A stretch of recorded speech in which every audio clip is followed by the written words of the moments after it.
You know, they say there are two types of people. There are those people who brighten the room when they enter, and then there's those people who brighten the room when they leave. I know I certainly strive to be that first type, to brighten the room when I enter. But you know, it's easy to brighten the room when things are going well. But the challenge is when things are not going so well. When we're in the middle of a pandemic, or more to the point, when you're without power, when you're in freezing temperatures, and when there's record snow. How do we then be that person who brightens the room during those difficult times? So, in our brief time together today, we're going to take a look at four different things, four different areas that we can focus on in order to stay positive.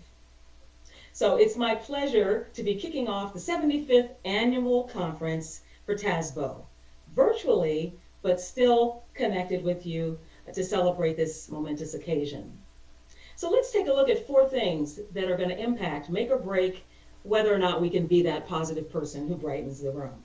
The first, of course, is having a big picture. Secondly, having a good network. Thirdly, communication. Fourthly, positive attitude. All of those come into play. So let's just jump right in and look at big picture. That's really the key. You know, and I love the John Wooden quote. He says, it's something that I think you've heard before: do not let what you cannot do stop you from doing what you can do. I know that's certainly been a mantra for me during these tough times in this 2020 season, but we all have something that we can do. So I'm going to ask you to contemplate this question. What can you do? I mean, even as you think about the situations with the weather challenges recently, with the pandemic challenges, there's always something you can do. You know, I remember thinking during the pandemic, okay, I can't go out and eat at restaurants as I'd love to do, but I can certainly drive through the Starbucks and get my iced coffee. You know, I can't go travel like I normally do as a speaker for over 20, almost 27 years. I can't do my travel and go to the places that I love to go, but here we are on Zoom, here we are virtually, so I can do that. So there's always something that we can control, and that's really the first key. During our time together, I'm going to talk about some resources as well. So I'll share some real stories with you. I'm going to be giving you some real life strategies, but also some resources that you can use following up our time today. That first resource is one that I love, the Strengths Finder 2.0 with Tom Rath, which really allows you to look at what are you good at? You know, what are your strengths and your weaknesses? I think that helps us in challenging times to know where we excel. Certainly, there's also been challenges with people losing jobs and having to reinvent themselves, and this is a great opportunity to use that resource as well. Start with Why with Simon Sinek. I love that book because it helps us look at, you know, what's my real purpose? What's my passion? And we're going to talk a little bit later about rekindling your passion, because sometimes when things are challenging and difficult, we lose sight of our passion and our purpose. So we're going to be revisiting that as well.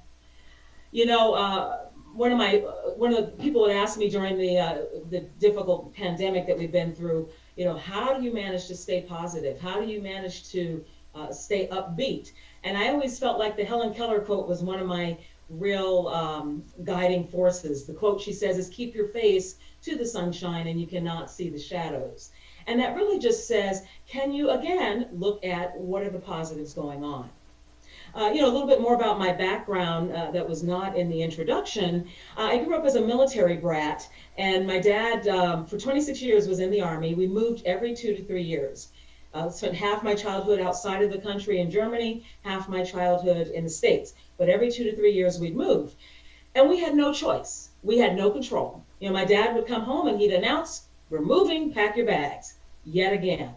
And so I learned at a very early age that there were some things I had control over and other things I did not. And I had to figure out, okay, in the big picture, what's going to make this a good experience? You know, what is it that what sunshine can I look at and focus on in order to stay positive? So it occurred to me very early on the importance of focusing on the positive.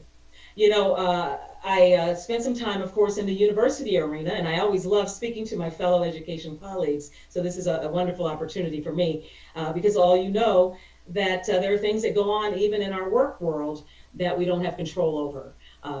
Boards of regents make changes in policies. Reorganizations happen on campus. Things happen with students and with staff that we have no say over or no control over. And so I know that there's ways that we have to figure out how to deal with that. So big picture is really the first of the four things that are key. I want to talk a bit now about the second thing, which is having a powerful network, whether that be friends or family, whether that be coworkers. The question I ask is, who's in your network? The great legendary Jim Rohn, who is the granddaddy of all, he's probably the granddaddy of all motivational speaking. And the late Jim Rohn used to say, the 5 people you spend the most time with, you become the average of those people. And I remember I was sharing this with a group in person, a keynote I was doing, and it might have been maybe 500 people in the room. And I was talking about the 5 people that you spend the most time with is who you become. And I remember there was a woman all the way in the back row. She goes, "Oh Lord." And so we talked afterwards, and she said, I'm hanging around with some whiners. These people that I associate with are always complaining, always whining. She says, I need to upgrade my class of friends. And so I ask you, do you need an upgrade? Are there some people that you're spending way too much time with that might be bringing you down, might be a negative influence? So take a moment to perhaps jot down who's in your network. You have the PDF workbook handout, and there's a space for you to write down who is in your network. And you might look at some of those names and go, I need to just cross you off my list. I know that, of course, TASBO is a great resource. Sometimes we might be related to people who are negative and we have no control over that, but we can certainly choose to spend our time with people who uplift us, encourage us, and inspire us. And certainly TASBO, your involvement there is a wonderful opportunity to upgrade your network. Again, I have some resources for you. I love Susan Packard. She was one of the founders of HGTV, and she has a book. It's been out several years. I really love it. It particularly focuses on women, although I think the men could probably benefit from some of those lessons in the book, but that particular book focuses on women and some of the things that help us work more effectively in the workplace. And of course, I'm a huge fan of Brene Brown. She is the queen of vulnerability, and how sometimes we have to be able to say to our network, I'm struggling. I need your help. Here's some things that would be beneficial to me. Are you able to help me? So sometimes we have to reach out and ask that network for help and let them know that, this is a tough time. Here's what I need. And that's a powerful thing to be able to do. So having a positive network is key. And the thing that's interesting right now is our network is online. For a lot of us, we're not seeing our folks face to face. We're seeing them like this, virtually. But I think communicating online and communicating virtually still can be a positive experience. And I think the African proverb still applies here. If you want to go fast, go alone. If you want to go far, go together. I have a whole presentation I do called How to Maintain High-Touch Relationships in High-Tech Times. And that's a whole conversation in itself, because we are truly, especially in this recent year, now online. But if I had to sum up that entire presentation, I would sum it up with what I call my wrap-up wrap, which is my wrap-up when I do that particular presentation. And I'm going to share that with you right now, because I think that sums up all we need to know about communicating online. In fact, I have to say, before I share the wrap with you, I have to chuckle for a moment, because I'm thinking about something my mother used to say when I was growing up. And I have a feeling you all have heard this same phrase. And so I'm going to just throw a phrase out there and see if you can complete this phrase, would you? My mother used to say, if you can't say something nice, yeah, I can hear you all saying in unison, don't say anything at all. But you know what I've discovered? It seems like now the kind of scary wisdom is people are saying, if you can't say something nice, post it on Facebook. If you can't say something nice, send an email. So we have gotten sometimes a little snarky and saying certain things online. We've sometimes hidden behind the computer and not really done true networking. It's all too easy sometimes to be able to say things online, and sometimes we may just want to pick up the phone. So I'm going to share a little quick wrap with you, which sums up everything that my 2 cents worth on communicating and networking online. LOL, TMI, OMG, I can't understand what you're saying to me. The magic words are still thank you and please, even if you text or tweet with ease. Bold caps, all these fonts, sometimes are email attitude. And texting while we're talking is just rude. Ditch the email, catch a clue, pick up the phone if something is bothering you. And if you can't say something nice, what do you say? Whatever it is, don't post it on Facebook today. So that sums up my 2 cents on the network online and communicating online. Certainly there are some times when we may need to just pick up the phone, especially when something is bothering us. So I want to just reiterate that as we talk about having an important network that supports us, encourages us, and inspires us. But let's talk about something that is my favorite thing to talk about. We've talked about the big picture. We've talked about having a positive network, thinking about those 5 people that we spent time with. I want to spend a bit of time talking about communication. Because really, as Tony Robbins would say, the quality of your life is the quality of your communication. And so that's an important part of staying positive during these tough times. They say it's great to be able to speak in a way that people love listening to you. And we're going to probably talk a little bit about that momentarily. I'll be sharing with you my top 10 positive communication phrases. And we'll be talking about some things we can do to communicate more positively, especially in tough times. However, I think the flip side of that is oh so important, which is listen in a way that people love speaking to you. Let me tell you more about what I mean. I had a mentor when I was a grad student. She was my first mentor, and she told me something that I think was probably the best advice I've received as an adult. She says, when you get criticism, there's one thing you should do, and that is ask for more. I was like, what? Somebody criticizes me, asking for more is the last thing I want to do. But isn't it interesting that it's easy to listen when we hear nice things, but a little more difficult to listen when someone is saying something that we don't want to hear? So be careful what you ask for, you just might get it. But my mentor said, ask for more, when you get criticism. And I thought, you know what, that's okay. I'll file that away as a good to know kind of thing.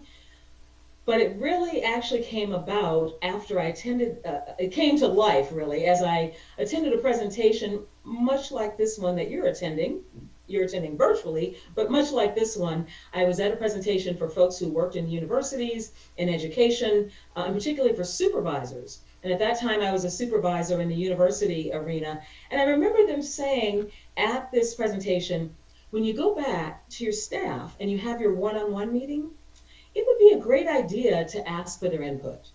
It'd be a great idea to ask, what do you think about how we can improve things around here? So I was like, okay. So I went back, first one-on-one meeting. I asked one of my staff members, I said, what do you think we can do to improve the department? Now, I'm going to tell you what his response was. I remember this was decades ago, but I remember vividly what he said. But I'm going to say it in the way that my evil twin, we have an evil twin who lives over here, and here's the negative of everything. But my evil twin, I'm going to use that tone of voice. Because when I said to him, what do you think we can do to improve the department? He says, well, I think you can be a better boss. What? Warning, red alert, write him up, insubordinate. How dare he say I could be a better boss? And then I remembered, when you get feedback you don't want to hear, when you get criticism, ask for more. So when he said you could be a better boss, I said, okay, how do you mean? Now, I could have used any other phrases to ask for more. I could have said, can you be more specific? Can you give me an example? Can you elaborate? Tell me more. Those are all great ways of asking for more when you get some negative feedback. So I said, how do you mean? He says, well, Sarita, some of us staff, we were talking. You ever notice that nothing good ever follows that statement? We were talking. He says, and we realize we don't know what you think about how we're doing. So I asked again, what do you suggest? He says, well, how about when we have our one-on-one meetings, you tell us one thing we're doing well and one thing we need to work on. I can do that. And I did. And it was brilliant. But it was not my idea. It was his. And I thought, wow, that really was the power of that advice I'd received those years earlier about asking for more. Listening in a way that people love speaking to you. Because I think you know people that really, when you speak to them, you don't really want to speak to them because you know they're not going to hear you out. And certainly we want to be one of those people that others feel like they can come to us, share concerns, even if they're not our staff, even if they're colleagues, coworkers, family members. Can they come to us and share their concerns and get a positive response? So again, speak in a way that people love listening to you, and listen in a way that people love speaking to you.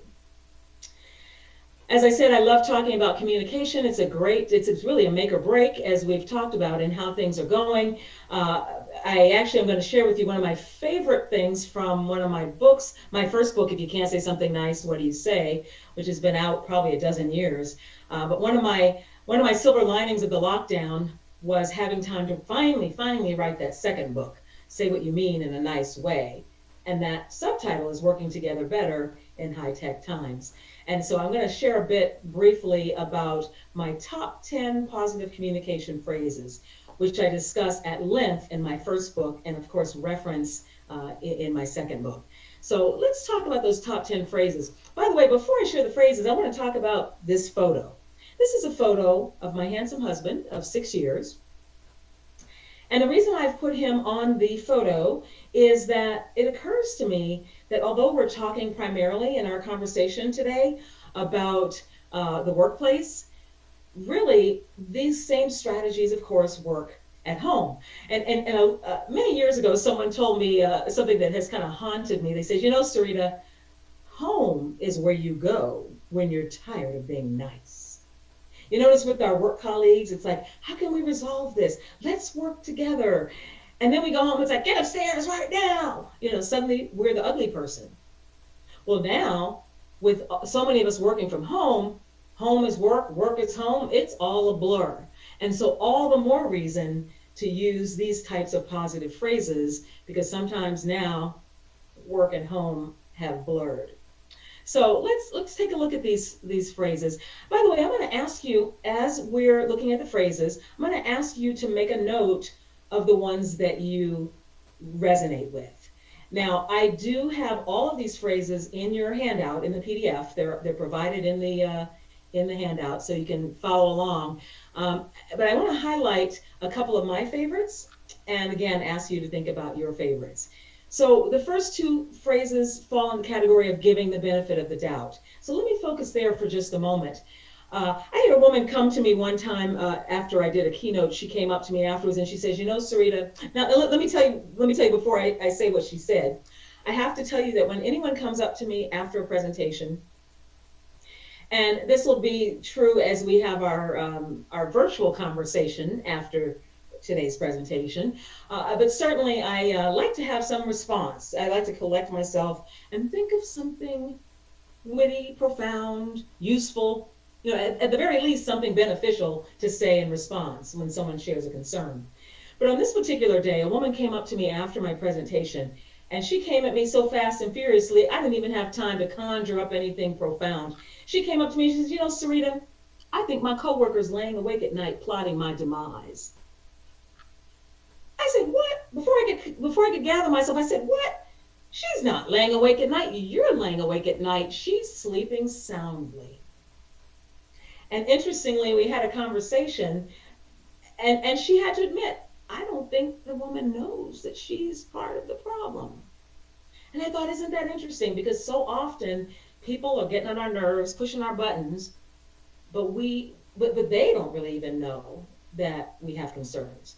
And so I always love these 10 and 9 phrases, the benefit of the doubt phrases. You may not realize, perhaps you're not aware of the effect, because sometimes people are not.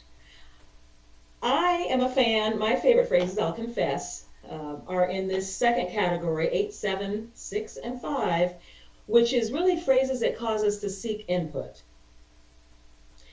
And phrase number 8 is my number one favorite, help me understand. And I'll have to tell you who I stole that phrase from.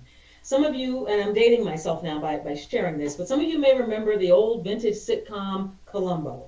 And you remember the actor Peter Falk with the wrinkled raincoat, and he would say, help me understand.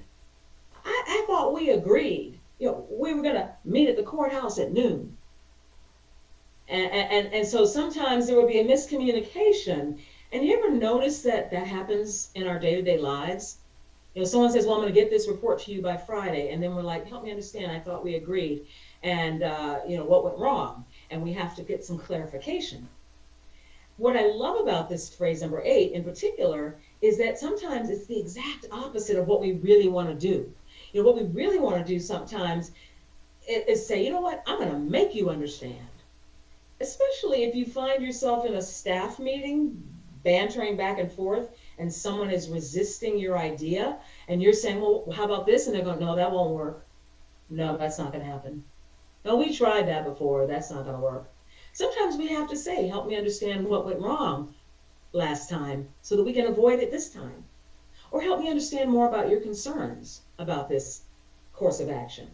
So it's a wonderful phrase. Help me understand is a wonderful phrase when we're finding a little bit of resistance, a little pushback, and we need to get to the bottom of what's going on. Recently somebody told me that I think I'm at liberty to share this, but someone told me at a presentation, this was a couple years ago actually, someone said, Sarita, phrase number 8 is really code for WTF. And I thought, wow, that's a thought. Somebody makes a decision on high and you're like, what were they thinking? And sometimes we need to go to that supervisor, go to those people on high and say, help me understand the best way to implement this new policy in my department. Help me understand a little bit about the rationale behind this new procedure. So we might have to get some help in understanding, but again, the evil twin is over here going, you. So that's the reality of phrase number 8. I have to say, as I mentioned, my husband has made an appearance on this slide just in the last couple of years. And just a reminder that we have to use these phrases at work and at home. Also a reminder that sometimes when there's new relationships at work or at home, we might need to use these phrases to build that relationship and understand the other person. But I have to confess that before my husband made his debut on this slide featured Columbo, my hero for all things communication. And so he's been retired and now we have the new photo. So again, looking at the phrases, thinking about which ones you could actually use is really key. By the way, when my daughter was a teenager, she's grown now, but when she was a teenager, I remember she used to do this, what I call teenage thing, where she'd say, whatever. And so whenever that would happen, I would use my other second favorite phrase, which is number 6. I noticed and I'm wondering. I affectionately call that phrase the twins. But I would say to her, I noticed you said whatever, and I'm wondering what that means. I noticed you said whatever, and I'm wondering exactly what's up. Now I had to keep the evil twin over here at bay because the evil twin wanted to say, I noticed that you said whatever, and I'm wondering what does that mean today? But I had to keep the nonverbals intact, in check. I had to keep the snarkiness out. But I do find that phrase number 6 is a great, what I call neutral observation phrase to get a little bit more information. Um, Someone asked me one time a good question. They said, Sarita, how do you pull rank when you have no rank to pull? Because again, we sometimes are asking for support from our teenagers, although some people say we do have rank with the teenagers, but we might be asking for help from our teenagers, our family, our colleagues, people that we don't officially boss around. And so a woman said, how do you pull rank when you have no rank to pull? And I shared with her phrase number 5 is my favorite pull rank phrase, when you might have to say, would you be willing to? Um, Client says, I need something yesterday. And you might say, would you be willing to wait till tomorrow so that I can get more information for you? Would you be willing to give us a little more time to finish this? Would you be willing to help our department with this project? And number 5 has lots of cousins. Things like, would you consider? Would it be possible to? How about? So lots of good things to do to pull rank there when we have no rank to pull. And then ultimately, we're taking responsibility. I'm concerned. I would appreciate. And I have to laugh at this particular section because I grew up as the oldest of 4 children. I have 2 younger sisters and a younger brother. And I remember growing up, their favorite thing to say to me was, you're not the boss of me. And I had to, when I became a supervisor in the university world, even as a grad student, was supervising people with a lot more experience than myself, who had more time on the campus than I did. And I remember having to learn to drop the bossy big sister phrases, because the bossy big sister phrases are like, you better, you need to, you will. And those dictating type phrases really don't help us. And I had to kind of go to taking responsibility for my own feelings, my own concerns, and use the inclusive, I'm concerned versus you better. I would appreciate versus you need to. And sometimes it might become a we're concerned. We would appreciate.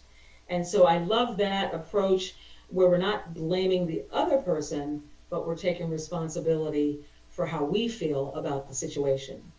And then last but not least, of course, is working together. How can we resolve this? And at the end of the day, what will it take? All right, so I'm hoping that you found a couple phrases that you can, as I like to say with a straight face, in business, on campus, the virtual campus perhaps, and also with family. Hopefully there are some phrases that you can use. I have to say, I had someone say to me one time, Sarita, you know what? I need more than 10 phrases because I know some people. And some of you I know are naming names even as we speak, and you know some people and might need some more phrases. And so I always like to offer an opportunity for you to have a PDF that has 50 phrases for all occasions. And I'd like to invite you to text Sarita Talk to a 5-digit code, 22828, which will allow you to get a PDF with 50 phrases. Also, you'll get my monthly communique, which I send out once a month with some tips on communicating and staying positive. So I do want to take a moment before we go to our 4th and final way to stay positive, do want to offer some additional communication phrases for you. And then, of course, I'm on social media, so do feel free to like and follow. All right, so we talked about the big picture, we've talked about having a positive network, and we've talked about communication being a make or break in our lives at work and at home.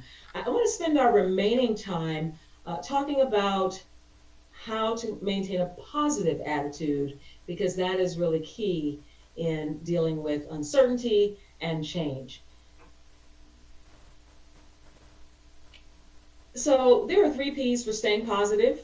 And I'm going to give a shout out to Dr. Martin Seligman. You see, I've listed him in the resources. He has a book called Learned Optimism, and the book has been out for many years. I've been a longtime fan of his work because he's kind of I call him the granddaddy of the positive psychology movement. He's a professor at the University of Pennsylvania. Some of you may know of him and his work. And that's where I originally heard the 3 Ps and have kind of adapted them. And basically any chance I get, I share the 3 Ps. So I do want to give Dr. Martin Seligman a shout out. In addition, I've mentioned Sheryl Sandberg, who is the COO of Facebook. And the reason that I mention her is because she found the three P's to be helpful and shared them in her book called Option B. Unfortunately, her husband passed away several years ago, and she was having trouble getting over it. And what happened was that every time the kids would do something, she would say, "You know, this is great. Too bad your dad isn't going to be able to be here to experience this. Oh, that's wonderful, but too bad your dad is not going to be able to see this." And a friend, in a moment of tough love, said to her, "Stop it. Because are you going to reframe everything that happens forever as a too bad dad is not here to experience it? Is that really the legacy that you want your kids to have?" And so the tough love person said to her, "Dad being here was option A, but what's option B?" And that's what actually inspired her to write the book. And the reason I read this book probably about a year ago, and the reason I was so inspired by the book is I hadn't really heard a lot of other people talking about the three P's. But her first chapter of her book is totally about the three P's and how they were instrumental in her moving through her grief. And so I was really struck by that and moved by that. So I thought I'd mention her book as another resource. I am going to tell you the three P's. I know I'm leaving you in suspense. And maybe I'll even give you a moment to think, what could the three P's be? I will tell you the three P's, and then I'm going to circle back and tell you what happened when a client of mine, in fact, it was a university client who had me come in 3 years after the first time I'd spoken to her staff and done a staff development. And she says, "I loved those three P's you talked about 3 years ago. Can you work those into your presentation this time? Even though I know you're doing a slightly different topic, it's more on communication." She says, "But can you throw in the three P's?" So, of course, I'm a fan of quizzes and contests. And so I decided to make it a little quiz. So when I kicked off the presentation with these university folks that I'd seen 3 years earlier, I said to them, "Do you remember my three P's?" And I'm going to tell you after I share the real three P's, I'm going to circle back and tell you what happened when I asked them if they remembered. So we'll come back to that. But I hope you're already placing your guesses, writing down what do you think the three P's are for staying positive. Maybe some of you already know the work of Martin Seligman and already know what the three P's are, but I'm hoping that as we speak, you are guessing.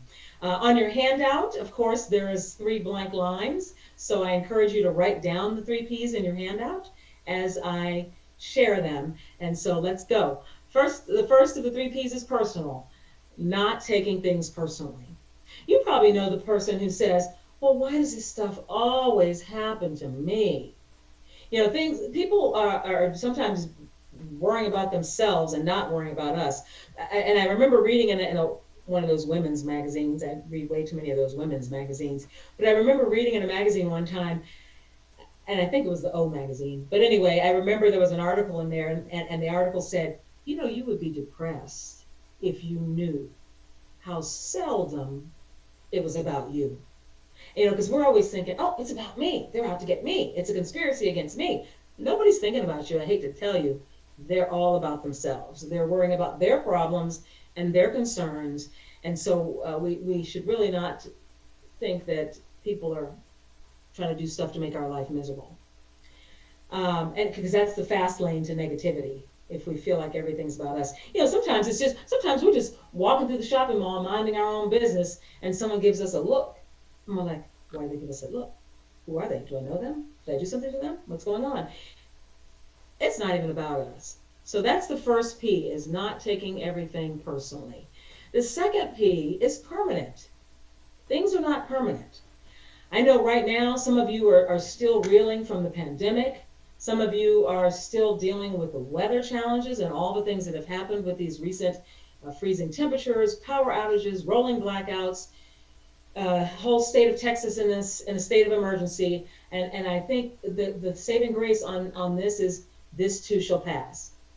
And sometimes it feels like trite, cliche, but I find that I can use that as something to hang on to, something that gives me hope to say, "You know what, I really hate this right now. This sucks, but I'm going to get through it."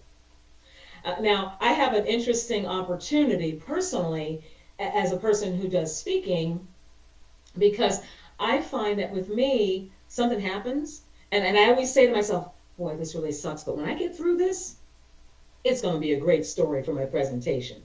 And my daughter always says, Mom, I'm going to get you a t-shirt, and it's going to say, this too shall pass, and it'll be a great story for my presentation. So I think that's my little mantra. But some of you may even say, you know what, we're going to get through this, and when we look back on this from a year from now, we're going to pat ourselves on the back and say, we got through it. Sometimes we even say, you know what, we're going to look back on this and laugh. And it's the old question of, can I picture this a year, 5 years down the road and look at how am I going to look back on this and view this situation? And sometimes it's just about having gotten through it. So this too will pass. And then last but not least, we have our familiar P, big picture. Now, you probably know people who, they're like, way back in 1995, things changed on campus. It hasn't been the same since. It's awful. It's horrible. It's never going to be the same. So you probably know those people. You just want to smack them and say, snap out of it. Get over it. It's people who let their entire big picture forever be ruined by something that's happened in the past. I remember I was watching American Idol recently, the new season, and Lionel Richie, one of the judges on American Idol, was telling one of the contestants something to the effect of, don't scream at your past because it will ruin your future, or something like that. But it meant just not hanging on to those things that happened to us and using that drama as our focus to the point where we're not able to move forward into a positive future. So again, the 3 Ps, not taking things personally. This is not permanent. This too shall pass, and don't let it ruin our big picture. So as I mentioned, I was speaking to some folks on campus, one of my clients, campus university clients, and the the quiz I did was, what are the 3 Ps? Do you remember the 3 Ps? So I had folks paired up with someone, and they were like writing down, I think this was a P. Most of them remember don't take things personally, but kind of from there it went downhill. But I remember there were these people in the very back of the room laughing hysterically. And I remember thinking, the 3 Ps are not that funny. Let me just mosey on back there and see what is it that they're laughing at. And so I said, do you all remember my 3 Ps? They said, Sarita, we don't remember your 3 Ps. We made up 3 of our own. And I said, oh, well, what are your 3 Ps? They said, our 3 Ps are pasta, Pinot Grigio, and Prozac. I said, whatever works. I'm not going to put those on my slide, but go ahead and do whatever works for you. But I was sharing that story actually just about a month ago, and someone told me, Sarita, those are the pandemic Ps, pasta, Pinot Grigio, and Prozac. This has been a tough haul for most of us, and sometimes we have a different take on what the 3 Ps might be. But I do share those. Again, I hope you've written those down in your handout so that you have those at your reference, as well as the resources that I've shared. I want to spend, we've got about 10 minutes or so remaining, and I want to spend that remaining 10 minutes talking about something else that will help us with our positive attitude, and that, of course, is being able to rekindle our passion. And again, there are some blank lines in your handout where you can jot down these 5 things. And I want to just spend a moment on that first one, which is to figure out a worthy goal. Because when we have something to sink our teeth into, a worthy goal that we're pursuing, that kind of allows us to go back to that Helen Keller quote of focusing on the sunshine and not the shadows. And so I encourage you to think about something that might even be a project. And of course, as I've already told you, during the pandemic, I had to figure out what could I focus on. Couldn't travel anymore, but again, doing virtual presentations, but really just trying to decide what to do with myself to not ruminate, obsess, wring my hands. And I always tell people I had a choice. I could bake bread for 10 months or I could write a book. And I decided that the book was the worthy goal. Ironically, for me, I had been talking about this goal forever. And people say, well, Sarita, well, how do you know what the worthy goal is? I always say the way to know what that worthy goal is to complete this phrase. And I'm going to ask you to ponder this. The phrase is, someday I will. I'll give you a moment to think about how would you complete that phrase. You know, I've had people say, someday I will spend more time with my grandchildren. Someday I will build my dream home. Someday I will drive across country in an RV and visit all the state parks. Someday, someday, someday. And so again, I invite you to jot down, think about something that you would say to complete that someday phrase. And that's really the way to find out, to figure out, you know, what's a worthy goal for me that I can focus on as my sunshine, as my big picture. The second thing that is a great way to rekindle our passion is to teach and learn. Interesting how when we teach people things, it's just as powerful as learning new things. Gives us the proverbial shot in the arm. Although right now, shot in the arm is probably not something that we think of as as something we're aspiring to. The third one is resiliency resources, which really is kind of my favorite, my fancy way of saying things that we love to do. You know, thinking about what are some things that you can do when you're stressed to stay positive. Now, I'm a Zumba person. I don't know if any others out there love Zumba. It's really just the Latin aerobics. The music is that salsa music, but we're doing some cardio. And Zumba has been my workout in recent years. Of course, before that, it was step aerobics. And then I'm dating myself. At some point, it was the Jane Fonda, wearing the leg warmers, that kind of aerobics. So for decades, that's been my resiliency resource. Sadly, now Zumba has transformed into Zoom. But I still have my little at-home YouTube workouts that I can do with my Zumba. So the goal is to think of something as we're talking, thinking about what is it that you do that makes you feel better. I find it's interesting that there's no one right answer. I remember one time I posed this question to a group I was speaking with, and a woman raised her raised her hand and said, Sarita, my family is my resiliency resource. I love spending time with my family. Woman right next to her raised her hand and she says, I got to get away from those people. I need some me time. My family's driving me crazy. And I thought, isn't that interesting that right there's two opposing answers, getting time with family, getting away from the family. But both were right answers, because the key is for you, what is it that helps you feel resilient and positive? And there may be any number of things that, you know, I've heard people say things like spending time with friends. I've heard people say things like working in the garden. I mean, there's any number of things, because again, there's no one right answer. But finding those things and being able to do those things is key. Of course, the fourth thing that you can do to rekindle your passion is serve. Enough said. When we help other people, we feel better about ourselves. And then last but not least is attitude of gratitude. And you know, that sounds kind of cliche. We hear people all the time talk about attitude of gratitude. Sounds kind of airy-fairy. But the key here is figure out what are some specific things that make you grateful. You know, some years back, I actually decided to make a list, what I call the ABCs of gratitude. Something that starts with an A, a B, a C, all the way through Z. And of course, Zumba was my Z, which is now been transformed into Zoom. But I do love the workout, the aerobics, and if I can do that a few times a week, I feel like all is well in the universe.